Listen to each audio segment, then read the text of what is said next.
Hi hello ನಮಸ್ಕಾರ ವೀಕ್ಷಕರೇ. ಇಂದು ನಾವು ಬೆಳಗಾವಿ ಜಿಲ್ಲೆಯ ಬೈಲಹೊಂಗಲ ತಾಲೂಕಿನ ಉಡ್ಕೇರಿ ಗ್ರಾಮ ವ್ಯಾಪ್ತಿಯಲ್ಲಿ ನಮ್ಮ ಒಂದು Bharat times media networking group ವತಿಯಿಂದ ಮುಂಬರುವ ಚುನಾವಣೆ ಕುರಿತು ಒಂದು ಪೂರ್ವಭಾವಿ ಗ್ರೌಂಡ್ ರಿಪೋರ್ಟ್ ನಡೀತಾ ಇದೆ.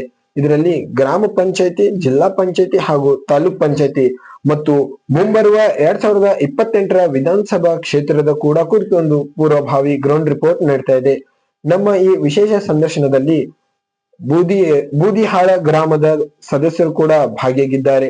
ನಮ್ಮ ಇವರು ಸದಸ್ಯರಾದ ರಾಜಕಾರಣದ ಜೀವನ ಅನುಭವ ಮತ್ತು ಇವರು ಈ ರಾಜಕಾರಣದಲ್ಲಿ ಎಲ್ಲಿಂದ ಹೇಗೆ ಮತ್ತು ಯಾರ ಮುಖಾಂತರ ಈ ರಾಜಕಾರಣದಲ್ಲಿ ಪ್ರವೇಶವಾದ್ರು, ಅದಾದ ನಂತರ ಇವರು ಅಧಿಕಾರ ಅವಧಿಗೆ ಬರುವ ಮುಂಚೆ ಯಾವ ರೀತಿ ಡೆವಲಪ್ಮೆಂಟ್ಗಳು ಆಗಿರ್ಲಿಲ್ಲ, ಅದಾದ ನಂತರ ಇವರು ಈ ಅಧಿಕಾರ ಅವಧಿಗೆ ಬಂದ ಮೇಲೆ ಯಾವ ರೀತಿ ಡೆವಲಪ್ಮೆಂಟ್ ಗಳನ್ನ ಮಾಡಿದಾರ ಮತ್ತು ಇವರು ಅಧಿಕಾರ ಅವಧಿಯಲ್ಲಿ ಶಿಕ್ಷಣಕ್ಕೆ, ಆರೋಗ್ಯಕ್ಕೆ ಯಾವ ರೀತಿ ಮಹತ್ವವನ್ನ ಕೊಟ್ಟಿದ್ದಾರೆ ಎಂಬುದನ್ನ ಇವರಿಂದನೇ ಕೇಳಿ ತಿಳಿಯೋಣ. ಬನ್ನಿ ವೀಕ್ಷಕರೇ. ಸರ್ ನಮಸ್ಕಾರ. ಸರ್, ನಿಮ್ಮ ಮಾತುಕತೆ ಮುನ್ನಡೆಸುವ ಮುಂಚೆ ನಿಮ್ಮ ಒಂದು ಕಿರುಪರಿಚಯ ಸರ್. ನಿಮ್ಮ ಹೆಸರು, ಊರು, ಯಾವ ಗ್ರಾಮ ಪಂಚಾಯತಿ ಸದಸ್ಯರು? ಸರ್, ನಮ್ಮ ಹೆಸರಲ್ಲಿ ಬೂದಿಯಾಳ ಅಂತ ಹೇಳಿ ಊರು. ನಮ್ಮ ಗ್ರಾಮ ಪಂಚಾಯತಿ ಉಡುಕೇರಿ ಗ್ರಾಮ ಪಂಚಾಯತಿ ವ್ಯಾಪ್ತಿಯಲ್ಲಿ ಬರುತ್ತೆ ಸರ್ ಅದು. ಸರಿ. ನಮ್ಮ ಹೆಸರು ಸರ ಮಹಾಂತೇಶ್ ಶಂಕರಪ್ಪ ಹುಂಚೇಗಟ್ಟಿ ಅಂತೇಳಿ. ಸರಿ ಸರ್. ನಾವು ಸರಿ ಸರ್. ಸರ್, ತಾವು ಈ ಅಧಿಕಾರ ಅವಧಿಗೆ ಬರುವ ಮುಂಚೆ ಯಾವ ರೀತಿ ಡೆವಲಪ್ಮೆಂಟ್ ಗಳ ಈ ಗ್ರಾಮದಲ್ಲಿ ಆಗಿರ್ಲಿಲ್ಲ, ಅದಾದ ನಂತರ ತಾವು ತಮ್ಮ ಅಧಿಕಾರ ಅವಧಿಗೆ ಬಂದ ಮೇಲೆ ತಾವು ಯಾವ ರೀತಿ ಡೆವಲಪ್ಮೆಂಟ್ ಗಳನ್ನ ಮಾಡಿದ್ದೀರಾ? ಸರ್, ಈಗ ಇನ್ನೊಂದು ಹೇಳ್ಬೇಕಂತಂದ್ರೆ ಸರ್, ಮೊದಲ ಒಂದು ಡೆವಲಪ್ಮೆಂಟ್ ಆಗಿದ್ದು ಸರ್ ಅಂತಂದ್ರೆ ಸ್ವಲ್ಪ ಆಗಿದ್ದು ಸರ್. ಅವ್ರು ಮೊದಲೇ ಹಿಂದಿನ ಪೀಡ್ ಮೆಂಬರ್ಸ್ ಗಳಿದ್ದಾರೆ, ಸ್ವಲ್ಪ ಅವರು ಡೆವಲಪ್ಮೆಂಟ್ ಮಾಡಿದ್ರು ಸರ್. ಆದ್ರೆ ಇನ್ನೊಂದ್ ಹೆಂಗ ಸರ್, ನಮ್ಮದು ಗ್ರಾಮ ಪಂಚಾಯತಿ 3 ಊರು ವ್ಯಾಪ್ತಿಗಳು ಬರ್ತದೆ ಸರ್. ಅಂದಾಗ ಸ್ವಲ್ಪ ಅನುದಾನ ಸರ್ ನಮಗೆ ಏನಾಗತ್ತ ಅಂತಂದ್ರ ಹಂಚಿ ಬರ್ತದೆ. ಆ ಕಾರಣ ನಾವು ಸ್ವಲ್ಪ ಏನೈತೆ ಅವ್ರು ಮಾಡ್ಕೊಂಡ್ ಬಂದ್ ನಾವು ಇಲ್ರಿ ಮುಂದ್ ಸ್ವಲ್ಪ ಮಾಡ್ಕೊಂಡು ಬಂದಿವ್ರಿ. ನಾವು ಅಭಿವೃದ್ಧಿ ಕಾರ್ಯಕ್ರಮಗಳು ಮಾಡಿದ್ದೀರಾ? ಅಂದ್ರೆ ಸ್ವಲ್ಪ ಈಗ ನಮ್ಗೆ ಅನುದಾನ ಬಂದದ್ರಾಗ ನಾವು ಮಾಡ್ಬೇಕಲ್ಲ ಅದ್ರ ಮುಂದೆ ಮಾಡ್ಕೊಂಡು ಹೊಂಟೇವ್ರಿ. ಸರಿ ಸರ್. ನಿಮ್ಮ ಒಂದು ಈ ಅಧಿಕಾರ ಅವಧಿಯಲ್ಲಿ ತಾವು ಚರಂಡಿ ಆಗಿರ್ಬೋದು, ಸಿಸಿ ರೋಡ್ಸ್ ಆಗಿರ್ಬೋದು, ಮನೆಗಳ ಅನುದಾನ, ಬೀದಿ ದೀಪ, ಕುಡಿಯೋ ನೀರ ಬಗ್ಗೆ ಯಾವ ರೀತಿ ಒಂದು ಪಾತ್ರ ವಹಿಸಿದ್ರಿ ಸರ್? ನಾವು ಬಂದ ನಮ್ಮ ಅನುದಾನ ಸರ ಈಗ ಒಂದತ್ತ ಚರಂಡಿಗಳು ಮಾಡೇವ್ರಿ, ಸ್ವಲ್ಪ ಬೀದಿ ದೀಪ ಅಂತ ಕಂಟಿನ್ಯೂ ಆಗಿ ಸರಿಯಾಗಿ ಮಾಡ್ಕೊಂತ ಬಂದಿವ್ರಿ. ಅವ್ನು ಯಾಕಂತಂದ್ರೆ ಹೋದಲ್ಲಿ ಹಾಕೊಂತ ಬಂದಿವ್ರಿ. ಆ ನಂತರ ರೋಡ್ ಸಿಸಿ ರೋಡ್ ಅಂತ ಅದನ್ನು ನಮ್ಗೆ ಅನುದಾನದಾಗರಿ ಅದನ್ನು ಸ್ವಲ್ಪ ಮಾಡ್ಕೊಂತ ಬಂದಿವ್ರಿ. ಆ ನಂತರ ಎಲ್ಲಾದ್ರೂ ಸ್ವಲ್ಪ ಒಟ್ಟು ನಾವು ಅನುದಾನ ಬಂದದ್ರಾಗ ನಾವು ಮಾಡ್ಕೊಂತ ಬಂದಿವ್ರಿ. ನಾವು ಮಾಡಿದೀರಾ? ಸರಿ ಸರ್. ಸರ್, ತಾವು ಈ ಅಧಿಕಾರ ಅವಧಿಗೆ ಬಂದ್ಮೇಲೆ ತಾವು ಮಕ್ಕಳ ಜೊತೆ ತಮ್ಮ ಒಂದು ಒಡನಾಟ, ತಾವು ಶಾಲೆಗೆ ಹೋಗಿ ಮಕ್ಕಳ ಶಿಕ್ಷಣ ಅಭಿವೃದ್ಧಿ ಬಗ್ಗೆ ಯಾವ ರೀತಿ ಒಂದು ಪಾತ್ರ ವಹಿಸಿರ್ತಾರ? ಬಿಸಿ ಊಟ ಆಗಿರ್ಬೋದು, ಕುಡಿಯೋ ನೀರಾಗಿರ್ಬೋದು, ಕೊಠಡಿ ಬಗ್ಗೆ ಯಾವ ರೀತಿ ಒಂದು ತಮ್ಮ ಪಾತ್ರ ಇತ್ತು ಸರ್?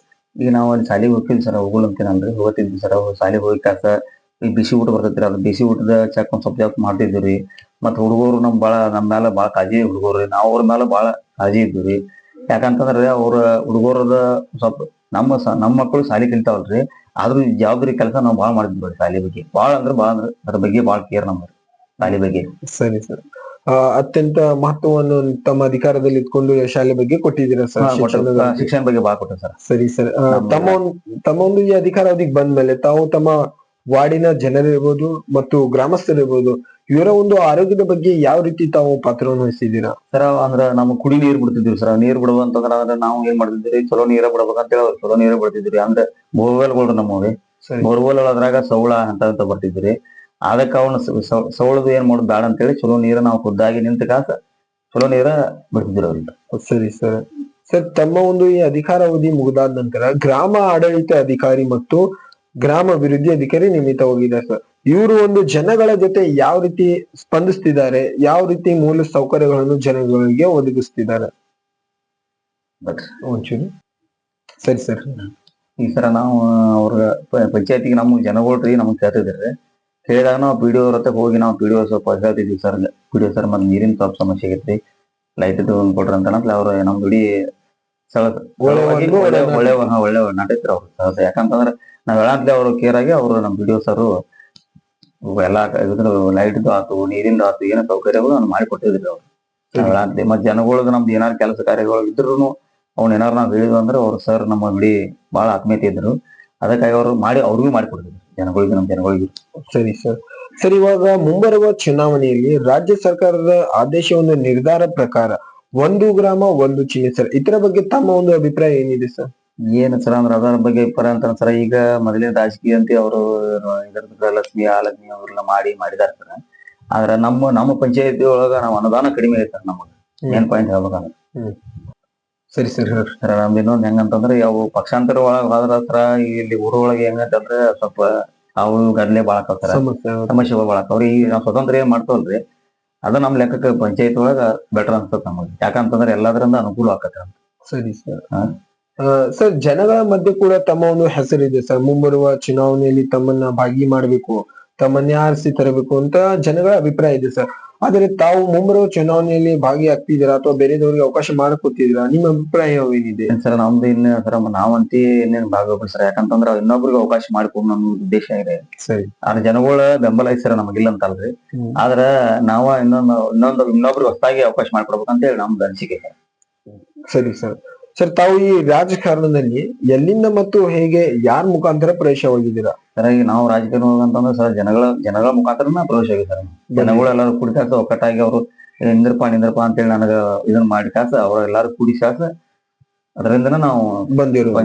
ಸರಿ ಸರ್. ತಾವು ಈ ರಾಜಕಾರಣಕ್ಕೆ ಬರ್ಲಿಕ್ಕೆ ಕಾರಣ ಸರ್, ತಾವು ಯಾವ ಉದ್ದೇಶದಿಂದ ಈ ರಾಜಕಾರಣಕ್ಕೆ ಬಂದಿದ್ದೀರಾ? ಏನಂತ ಸರ್ ರಾಜಕೀಯ ಉದ್ದೇಶ ಅಂತ ನೋಡೋದಕ್ಕಿಂತ ಸರ ಈ ಜನಗಳು ಸ್ವಲ್ಪ ಏನ್ ಮಾಡಕತ್ತಾರ, ಜನಗಳ ಸಂಬಂಧ ಆಗಿರಿ ನೀರಿಂದ ಎಲ್ಲ ಅವ್ರಿಗೆ ನನ್ನ ಮೇಲೆ ಅವ್ರಿಗೆ ಭರೋಸೆ ಸಂಬಂಧ ಆಗಿರಿ, ಜನಗಳ ಭರೋಸೆ ಸಂಬಂಧ ಆಗಿ ರಾಜಕೀಯ ಹೋಗಪ್ಪ ಅಂತೇಳಿ ಅವ್ರ ಎಲ್ಲಾರು ಕೂಡ ನನಗೆ ಇದ ಮಾಡ ಅಂತೇಳಿ ನಾನು ರಾಜಕೀಯ ಬಂದಿದ್ದೆ. ಊರಿನ ಒಂದು ಸಮಸ್ಯೆ ಮತ್ತು ಜನಗಳನ್ನು ಸೇವೆ ಮಾಡ್ಲಿಕ್ಕೆ ತಾವು ಬಂದಿದ್ದೀರಾ? ಸರಿ ಸರ್. ಇವಾಗ ಮುಂಬರುವ ಚುನಾವಣೆ ಕುರಿತು ಕೂಡ ನಿಮ್ಮೊಂದು ಅನಿಸಿಕೆ ಹೇಳಿದೀರಾ. ಸೊ ಅದಾದ ನಂತರ ನಿಮ್ಮ ಗ್ರಾಮದಲ್ಲಿ ಇನ್ನೂ ಕೂಡ ಯಾವ ರೀತಿ ಡೆವಲಪ್ಮೆಂಟ್ ಗಳು ಆಗ್ಬೇಕು ಮತ್ತು ಯಾವ ರೀತಿ ಸಮಸ್ಯೆಗಳು ಇದಾವೆ ಸರ್? ಸರ್ ನಮ್ಮಲ್ಲಿ ಗ್ರಾಮ ಪಂಚಾಯತ್ ಅಂದ್ರೆ ಇನ್ನ ರೋಡ್ಗಳು ಸರ್ ಇನ್ನ ಅದಾವ ಸರ್. ಸರಿ. ಆನಂತರ ಗಟರ್ಗಳು ಚರಂಡಿಗಳು ಆಗ್ಬೇಕು ಸರ್. ಸರಿ. ಮತ್ತೆ ಇವಂತಿ ಮಾಮೂಲಿ ಬೀದಿ ದೀಪ ನೀರಿನ ಎಲ್ಲ ಸೌಕರ್ಯಗಳು ಅವ ನಿರಂತರ ಚಾಲ್ತಿ ಇರ್ತಾರ. ಆದ್ರೆ ಇನ್ನು ಅಂತಂದ್ರ ನಮ್ಮ ಗ್ರಾಮ ಒಳಗಂದ್ರ ಚರಂಡಿಗಳು, ಸಿಸಿ ರೋಡ್ಗಳು ಇವೆಲ್ಲ ಒಂದ್ ಸ್ವಲ್ಪ ಬೇಕು ಸರ್. ಇನ್ನು ಕೂಡ ಆಗ್ಬೇಕು, ಉನ್ನತ ಮಟ್ಟದಲ್ಲಿ ಅಭಿವೃದ್ಧಿ ಆಗ್ಬೇಕು. ಸರಿ ಸರ್. ಸರ್ ತಮ್ಮನ್ನು ಆರಿಸಿ ತಂದಂತ ನಿಮ್ಮ ವಾರ್ಡಿನ ಜನರಿರ್ಬೋದು, ಗ್ರಾಮಸ್ಥರಿರ್ಬೋದು, ನಿಮ್ಮ ಜನಪ್ರೇಮಿಗಳಿಗೆ ನಿಮ್ಮ ಒಂದು ಹೃದಯದ ಮಾತು ಹೇಳಲಿಕ್ಕೆ ಏನ್ ಇಷ್ಟಪಡ್ತಿದ್ದೀರಾ? ನಮ್ಮ ಉಜಿಯ ಗ್ರಾಮದ ಎಲ್ಲಾ ಜನತೆಗೆ ವಿನಂತಿಯಿಂದ ಹೇಳ್ಕೊಳ್ಳೋದಂದ್ರೆ ನಾವು ನಮ್ಮ ವಾರ್ಡಿನ ಜನಗಳಿಗೆ ನನ್ನ ಗ್ರಾಮ ಪಂಚಾಯತ್ ಒಳಗೆ ಆರಿಸಿ ತಂದಿದ್ದೀರ. ಆದ ಕಾರಣಕ್ಕಾಗಿ ಎಲ್ಲರಿಗೂ ನನ್ನ ತುಂಬ ಧನ್ಯವಾದಗಳು ಹೇಳ್ತೇನೆ. ಸರಿ ಸರ್. ಇಲ್ಲಿವರೆಗೂ ಕೂಡ ನಿಮ್ಮ ಸಮಯ ನಮ್ಮ ಭಾರತ್ ಟೈಮ್ಸ್ ಮೀಡಿಯಾ ನೆಟ್ವರ್ಕಿಂಗ್ ಗ್ರೂಪ್ಗೆ ನೀಡಿದಕ್ಕೆ ತುಂಬಾ ಹೃದಯದ ಧನ್ಯವಾದಗಳು ಸರ್.